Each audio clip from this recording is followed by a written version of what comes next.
விகாஸ் சமையலில் நாம் இன்றைக்கி கிருஷ்ணருக்கு பிடிச்ச அவல் வச்சு பாயாசம் செய்ய போகிறோம். வாங்க வீடியோக்குள்ளே போகலாம். இதுக்கு 2 ஸ்பூன் நெய் ஊற்றிருக்கேன். நெய் காஞ்சதும் 1 டம்ளர் நான் இன்றைக்கி சிகப்பு கெட்டி அவல் எடுத்திருக்கேன். அதை நம்ம நல்லா வறுத்து எடுத்துக்கலாம்.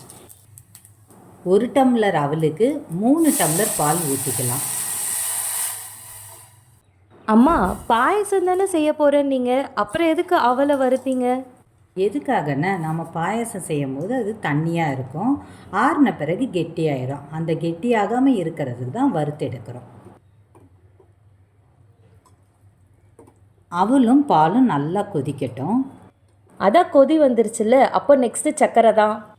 இல்லை, முதல்ல நம்ம சக்கரை போட்டுறக்கூடாது. அவல் வேகாமல் போயிடும். அதனால் பாயாசம் செய்யும்போது நல்லா வெந்ததுக்கப்புறம் தான் நம்ம இனிப்பு சேர்க்கணும். இப்போ பாருங்கள், நல்லா இது வெந்துருச்சு. இப்போ 1 டம்ளர் சர்க்கரையை இதில் சேர்த்துக்கலாம்.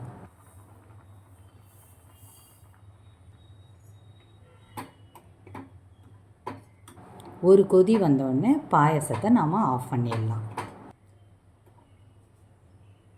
தாளிக்கிறதுக்கு 2 ஏலக்காவை போட்டு நம்ம இன்றைக்கி இடிச்சிக்கலாம்.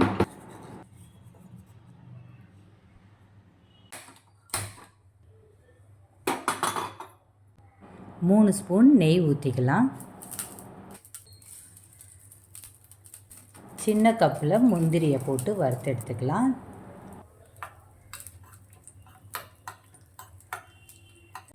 இது கூட 1 கப்பு திராட்சை, இடித்து வச்ச ஏலக்காய் சேர்த்து நல்லா வறுத்து எடுத்துக்கலாம். கலர் மாறினவுடனே நாம் செஞ்சு வச்சுருந்த பாயசத்து மேலே இதை ஊற்றிடலாம்.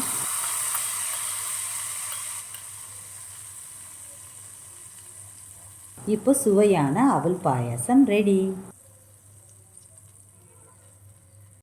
நீங்களும் கிருஷ்ண ஜெயந்திக்கு இந்த ரெசிபியை ட்ரை பண்ணிவிட்டு உங்களோட ஃபீட்பேக்ஸை எங்கள் கமெண்ட் செஷன்லேயும், இந்த வீடியோக்கு உங்கள் லைக்கையும் எங்கள் விகாஸ் சமையல் சேனலை மறக்காமல் சப்ஸ்கிரைப் பண்ணிவிடுங்க.